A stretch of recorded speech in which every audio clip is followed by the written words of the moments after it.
اللہ اکبر۔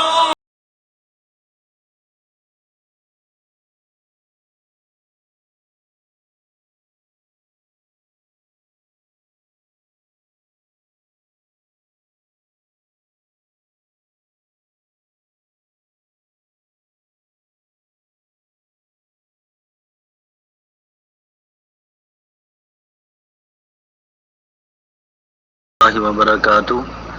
بسم اللہ والصلاۃ والسلام علی رسول اللہ، اما بعد۔ ایک بڑی اہم بات، ایک بڑا اہم سوال، یعنی کہ کچھ لوگ یہ سوال کرتے ہیں کہ اگر جانور پر یعنی کہ ذبح کرتے وقت بسم اللہ پڑھنا بھول جائیں تو اس جانور کے گوشت کا کیا حکم ہوگا؟ قربانی کا جانور ذبح کرتے وقت بسم اللہ پڑھنا اگر بھول جائیں تو پھر اس کا حکم کیا ہے؟ پہلی بات، جانور کو ذبح کرنے کا جو طریقہ ہمیں شریعت اسلامیہ سے ملتا ہے اور قرآن پاک کے اندر اللہ تبارک تعالیٰ نے جس بات کا ہمیں حکم دیا وہ یہی ہے کہ وَلِكُلِّ أُمَّةٍ جَعَلْنَا مَنسَكًا لِيَذْكُرُوا اسْمَ اللَّهِ عَلَىٰ مَا رَزَقَهُم مِّن بَهِيمَةِ الْأَنْعَامِ، کہ جو جانور اللہ تبارک تعالیٰ نے آپ کو دیے ہیں، جب ان جانوروں کو اللہ کی راہ میں ذبح کرنا ہے تو اللہ کریم کا نام لے کر بسم اللہ پڑھ کے ذبح کرنا ہے۔ تو لیکن اگر کوئی شخص بسم اللہ پڑھنا بھول جائے تو پھر اس کا حکم کیا ہوگا؟ تو اس حوالے سے شیخ ابن باز رحمۃ اللہ علیہ کا ایک فتویٰ ہے، تو اس میں انہوں نے یہ بات ذکر کی ہے کہ اگر کوئی شخص بسم اللہ پڑھنا بھول جائے تو وہ معذور شخص یعنی کہ شمار کیا جائے گا، کیونکہ امت محمدیہ کی بھول چوک اللہ تبارک و تعالیٰ نے معاف کر دی ہے۔ تو اگر کوئی شخص آمدن نہیں خطاً یعنی کہ وہ بسم اللہ نہیں پڑھ سکا، غلطی ہوگی اس سے، وہ بھول گیا، تو بھول اللہ تبارک تعالیٰ نے معاف کر دی ہے، تو اس کا جو یعنی کہ اس ذبیحے کا جو گوشت ہے وہ کھایا جا سکتا ہے، اس میں انشاءاللہ کوئی حرج نہیں، قربانی بھی اس کی ہو جائے گی اور اس کا گوشت بھی کھایا جا سکتا ہے اگر بسم اللہ پڑھنا بھول جائیں، شیخ ابن باز رحمۃ اللہ علیہ کے فتوے کے مطابق۔ اسی طرح انہوں نے اس بات کا بھی ذکر کیا کہ اگر کوئی شخص وضو کرنے سے پہلے بسم اللہ پڑھنا بھول جائے، جبکہ ان کے حدیث مبارکہ ہے کہ جو شخص وضو کے شروع میں بسم اللہ نہیں پڑھتا اس کا وضو نہیں ہے، لیکن ایک ایسا آدمی ہے جو بھول گیا، یعنی کہ اس نے آمدن نہیں خطاً، اس سے یہ غلطی ہو گئی کہ وہ بھول گیا، تو بھول میں اس نے یعنی کہ شروع میں بسم اللہ پڑھنا بھول گیا تو وضو بھی اس نے کر لیا، تو اس نے نماز بھی پڑھ لی، تو اس کی نماز کے بارے میں بھی ان کا یہی موقف ہے کہ انشاءاللہ اس کا وضو ہو گیا، اس کی نماز بھی ہو جائے گی۔ اور اسی طرح قربانی کے گوشت کا مسئلہ ہے کہ اگر کوئی شخص بسم اللہ پڑھنا بھول جائے تو انشاءاللہ اللہ تبارک تعالیٰ اس کی قربانی قبول کر لیں گے، تو اس کا گوشت بھی کھایا جا سکتا ہے۔ واللہ اعلم۔ محترم بھائی، آپ نے پوچھا کہ قربانی کا گوشت کتنے دن تک ہم استعمال کر سکتے ہیں، اور کیا قرآن پاک میں کوئی اس طرح کی بات ہے کہ 3 دن ہی استعمال کرنا چاہیے؟ تو پیارے بھائی، میرے علم کے مطابق قرآن پاک میں تو ایسا کوئی مسئلہ نہیں ہے، کوئی ایسی بات نہیں ہے جس میں یہ قید لگائی گئی ہو کہ آپ قربانی کا گوشت صرف 3 دن استعمال کر سکتے ہیں۔ میرے علم کے مطابق اس طرح کا مسئلہ قرآن پاک میں نہیں ذکر کیا گیا کہ قرآن پاک میں تو جو اللہ کریم نے حکم دیا وہ یہ ہے فَكُلُوا مِنْهَا وَأَطِعِمُوا الْقَانِعَ وَالْمُعْتَرَ، خود بھی کھاؤ اور جو آپ سے مانگنے آ جائیں انہیں بھی دو، جو مانگنے نہیں آتے لیکن مستحق لوگ ہیں انہیں بھی دو، ٹھیک ہے، خود بھی کھاؤ اور مساکین غرباء میں بھی اس کو تقسیم کرو، یعنی کہ یہ جو قربانی کا گوشت ہے۔ تو باقی کتنے دن تک اسے استعمال کرنا چاہیے، اس حوالے سے کوئی خاص قید نہیں ہے۔ اگر تو آپ کے علاقے میں قربانیوں کی یعنی کہ فراوانی ہے، لوگوں نے بڑی کثرت کے ساتھ، آپ کی گلی میں، آپ کے محلے میں، آپ کے علاقے یا شہر میں لوگوں نے بڑی کثرت کے ساتھ قربانیاں کی ہیں، یعنی کہ بندہ اندازہ لگا ہی سکتا ہے ماحول کو دیکھ کر کہ اگر لوگ زیادہ قربانیاں کرنے والے ہیں، زیادہ لوگوں کے گھروں میں قربانیاں ہیں، تو اگر کوئی بندہ 3 دن سے زیادہ استعمال کرنا چاہے تو انشاءاللہ اس میں کوئی حرج نہیں، کر سکتا ہے۔ اگر قربانیاں بہت تھوڑی ہیں، آپ کے ہمسائے یا آپ کے عزیز و اقارب رشتہ دار یا گلی محلے میں دیکھتے ہو کہ قربانیاں بہت تھوڑی ہیں، تو پھر کوشش کرنی چاہیے کہ یہ قربانی ہم نے اللہ کی رضا کے لیے کی ہے، اپنا پیٹ بھرنے کے لیے نہیں کی، تو اس میں اللہ کی رضامندی تلاش کرنے کے لیے وہ لوگ جو قربانی نہیں کر سکے ان لوگوں کے گھروں تک پہنچا دینا چاہیے، خود بھی کھائیں، اور یہ نہیں کہ پھر یعنی کہ اسے اسٹور کر لیں، تو پھر کوشش کریں کہ کچھ حصہ خود اپنے گھر میں رکھ لیں اور باقی جو ہے وہ لوگوں میں تقسیم کر دیں قرآن پاک کی اس آیت کے تحت فَكُلُوا مِنْهَا وَأَطِعِمُوا الْقَانِعَ وَالْمُعْتَرَ وَاللَّهُ أَعْلَمُ۔ بھائی کا سوال ہے کہ کیا جانور کی اوجری حلال ہے، اس کو ہم کھا سکتے ہیں؟ پیارے بھائی، جانور جو حلال ہے اس کی ہر چیز ہم کھا سکتے ہیں ذبح کرنے کے بعد، الا یہ کہ جس سے ہمیں روکا گیا ہو، تو وہ جس چیز سے روکا گیا ہے وہ بہتا ہوا خون ہے۔ اللہ رب العزت نے قرآن مجید میں ہمیں بہتے ہوئے خون کھانے سے یا پینے سے منع کیا ہے۔ اس کے علاوہ جو بھی چیز ہے، عذری ہے، پاؤں ہے، کھال ہے، جو بھی آپ کو دل کرے جس چیز کے کھانے پر آپ کھا سکتے ہیں، اور جس پر نہ دل چاہے اس پر کوئی کھانے پر کوئی زیادہ سختی نہیں کی گئی۔ اللہ رب العزت ہمیں سمجھ کر عمل کی توفیق عطا فرمائے۔ قربانی کرتے وقت جانور کا قبلہ رخ ہونا جو ہے یہ سنتوں میں سے ہے اور مستحب کاموں میں سے ہے۔ کوشش کی جائے،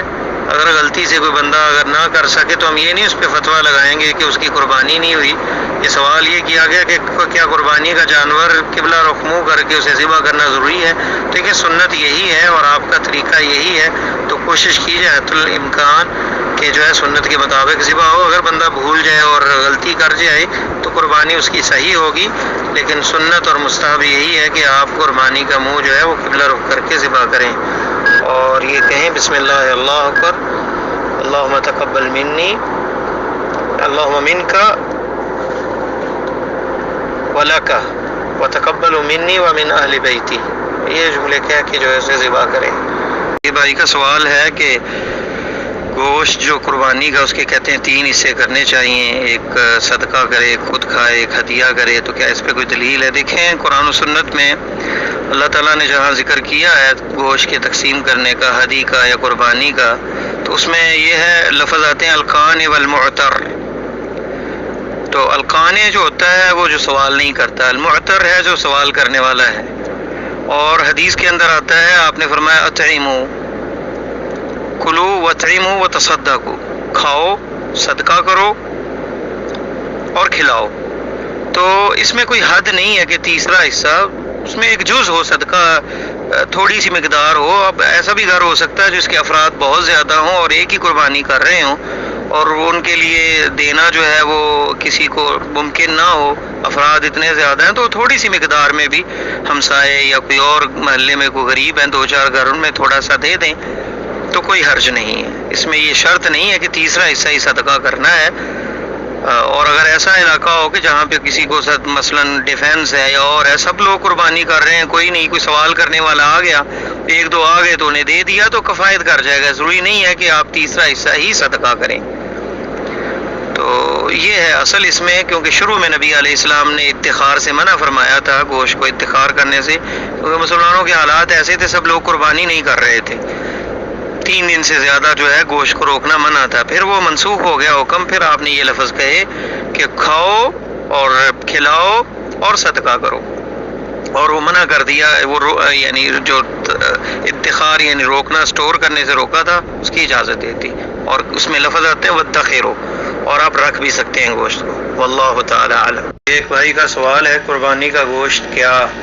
ہم کافر کو، غیر مسلم کو دے سکتے ہیں، فقراء اور ان کے مساکین یا ہمارے ہمسائے؟ تو اللہ تعالیٰ کا فرمان ہے، اللہ تعالیٰ فرماتے ہیں لا ينهاكم الله عن الذين لم يقاتلوكم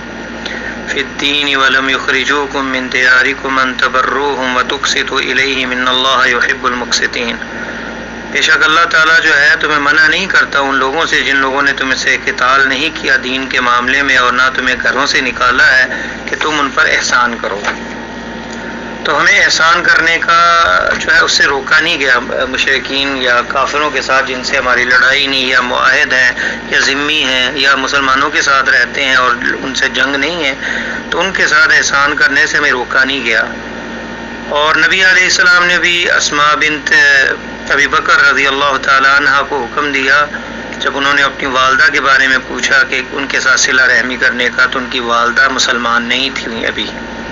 تو انہوں نے اجازت دے دی آپ صلی اللہ علیہ وسلم نے کہ اپنی ماں کے ساتھ صلہ رحمی کریں، اور یہ مشرکہ تھی ان کی والدہ اس وقت۔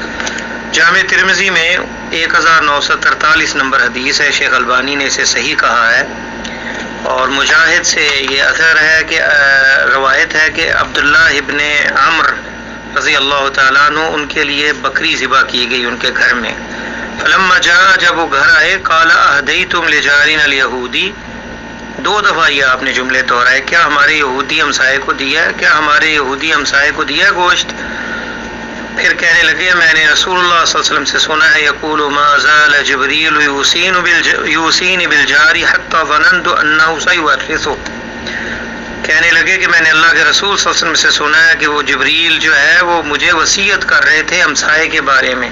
اور اتنی وصیت کی کہ مجھے ڈر ہوا کہ اسے وراثت میں حصہ مل جائے گا۔ تو اسلام بڑا دین، رحمت والا دین ہے، جو کہ انسانیت کی خیر اور بھلائی کے لیے اگر کوئی دین ہو سکتا ہے، اور پوری کائنات میں انسانیت کی خیر خواہی والا دین، وہ دین اسلام ہے، جس میں ہمسایوں کا خیال رکھا گیا ہے، اور ایک انسان کو انسان سمجھتے ہوئے اس پر رحم کرنے کا حکم فرمایا گیا ہے۔ وہ عورت جو ایک کتے کو پانی پلانے کی وجہ سے اللہ اسے جنت دے سکتے، تو ایک انسان تو اشرف المخلوقات ہے، اگرچہ وہ غیر مسلم ہے، پھر بھی اس پر احسان کرنا جو ہے اسلام میں اس کا بڑا مقام ہے۔ اور آپ نے فرمایا ہر وہ دل رکھنے والی چیز، کبد رکھنے والی، جگر رکھنے والی چیز جو ہے جاندار، اس کے ساتھ احسان کرنے میں اجر ہے، اور یہ صحیح مسلم کے لفظ ہے۔ تو صرف ان لوگوں سے منع ہے جن سے جنگ ہماری ہے اور وہ مسلمانوں کو قتل کر رہے ہیں اور ہمارا حالت جنگ میں ہے، ان پر احسان نہیں، ان کے مقابلے میں مقابلہ ہوگا۔ لیکن جو مسلمانوں کے گھروں کے پاس رہتے ہیں، ان کے ملکوں میں رہتے ہیں، ان کے ساتھ احسان کرنا، اچھا معاملہ کرنا، شاید ہمارے اچھے تعامل اور احسان سے وہ اسلام کی طرف راغب ہو جائے، تو اس میں کوئی حرج نہیں۔ اور یہی فتویٰ لجنہ دائمہ سعودی عربیہ کی جو کمیٹی علماء کی، کبار علماء کی، انہوں نے بھی یہی فتویٰ دیا ہے کہ غیر مسلم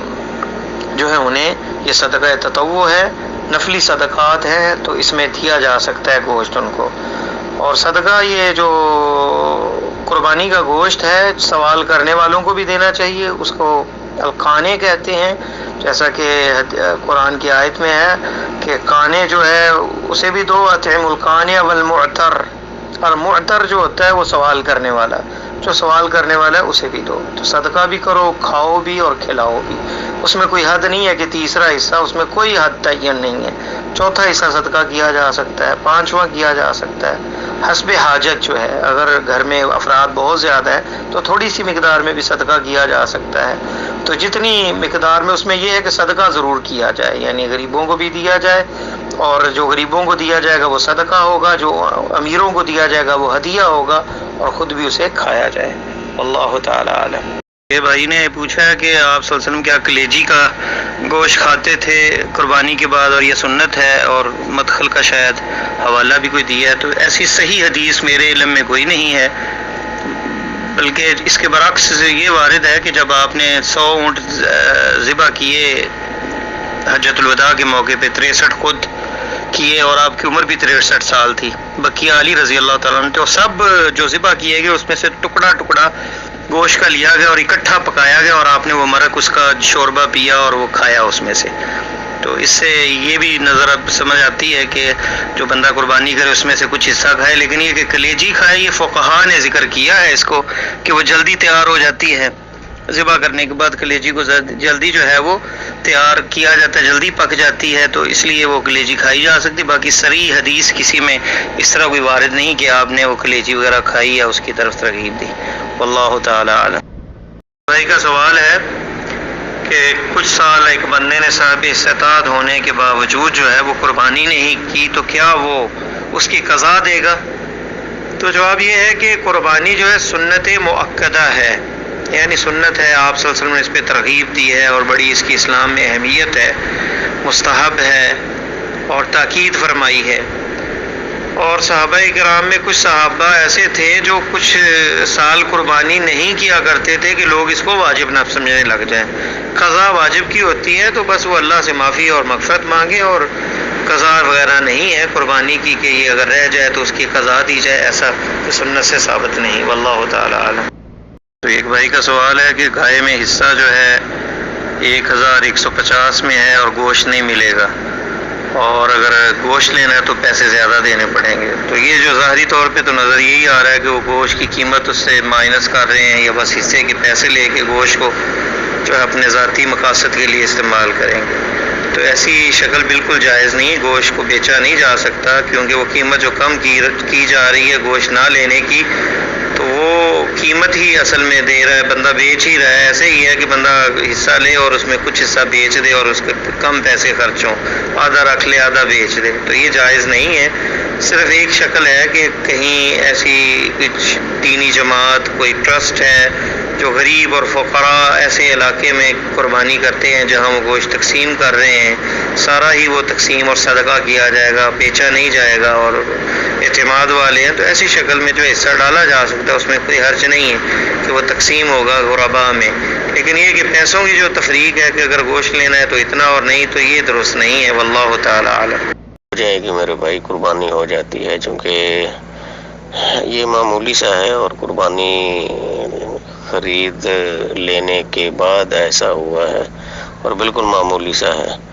اور ظاہر ہے کہ اس کی ٹانگ ٹوٹی نہیں ہے یا پاؤں ٹوٹا نہیں ہے، ٹھیک ہے. تو یہ کچھ بھی نہیں ہے. جو حدیث میں جن عیوب کا ذکر کیا گیا ہے ان میں ایک یہ بھی ہے کہ الارجاء البین ارجوہا او کما قال علیہ الصلوۃ والسلام، کہ لنگڑا کر چلنے والا جانور جو کہ واضح طور پر دکھائی دے کہ یہ لنگڑا کر چلتا ہے اور بہت زیادہ محسوس کرتا ہے دیکھنے والا اسے کہ یہ صحیح نہیں ہے، ٹھیک ہے.